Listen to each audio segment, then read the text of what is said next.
90 years old. Wow. 90 I years can old. say it with confidence na kaming matatanda, makukulit. One, kulang sa pansin. Two, kulang sa pagmamahal. Kulang sa lahat. Karamihan sa amin bingi, bulag, duling, kagaya ko. And I'm very sorry that I cannot memorize names right away. And if that is so with some of them, patawarin na lang ninyo habang nakikita kayo. So, kayo na lang mga bata, try to memorize their names, and if we meet each other on the street, sabihin nyo, kagaya ko, I don't recognize you, sabihin nyo, hoy, tanda, ako na nagpunta, nagdala sa inyo ng mga, you know what I mean. So, I take this opportunity for anything else. Sir, would you like to pray first? Yes. Please, pray before I proceed. Heavenly Father, maraming salamat po sa pagkakataon na maging kasangkapan para sa mga gawain nito na makatulong dito sa establishment na ito. Panginoon, puso po kami humingi sa inyo ng guidance pa kung ano pa po ang pwede namin may bahagi, lalo-lalo na sa mga mamamayan namin na nangangailangan, especially sa mga nakakatanda. Alam po namin na kailangan nila ng kalinga at sa pamamagitan namin naging kasangkapan po kami.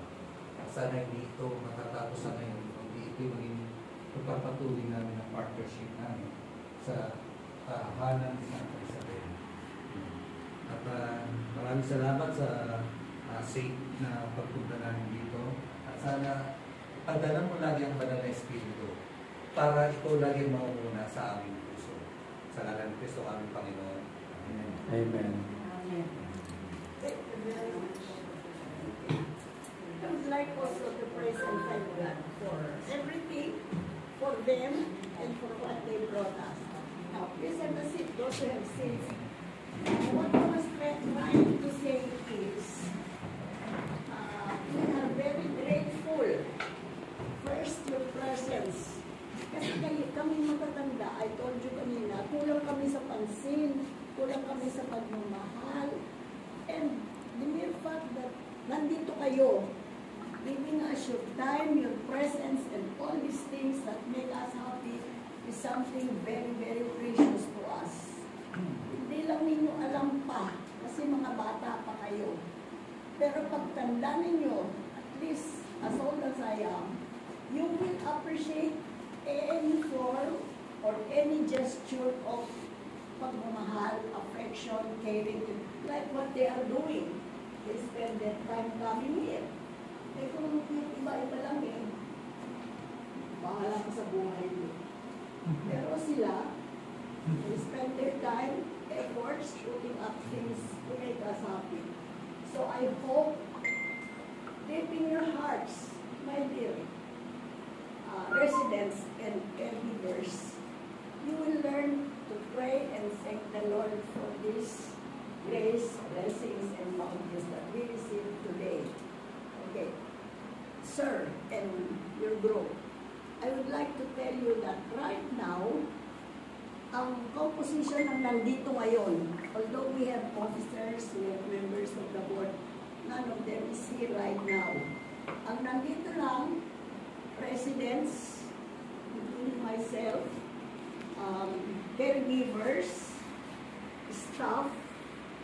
Ang staff in the police system, yung si Gemma, asa pa siya, si Amy, yes, and some of them are not here also.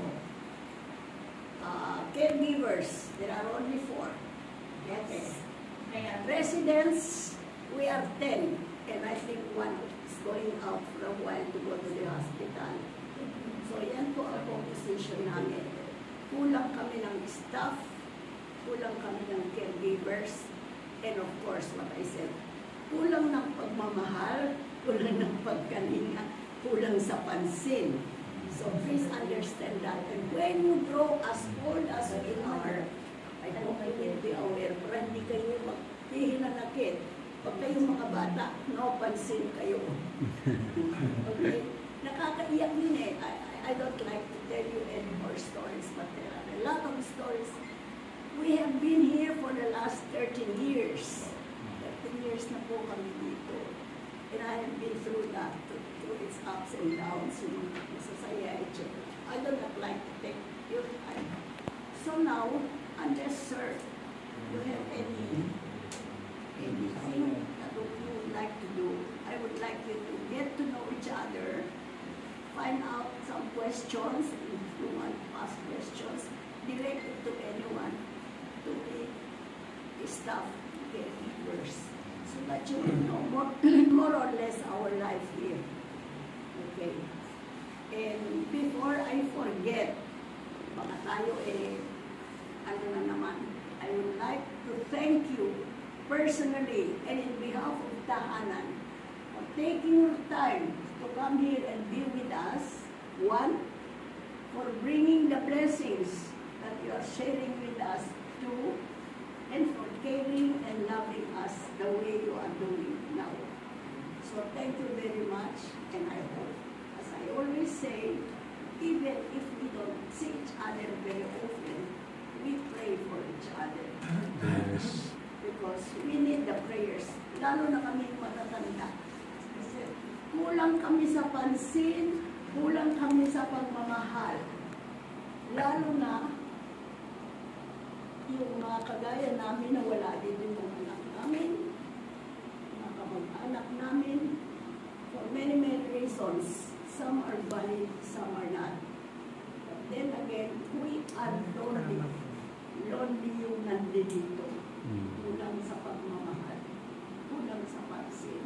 Kanya, pasensya na kayo kung makulit ka. Thank you very much.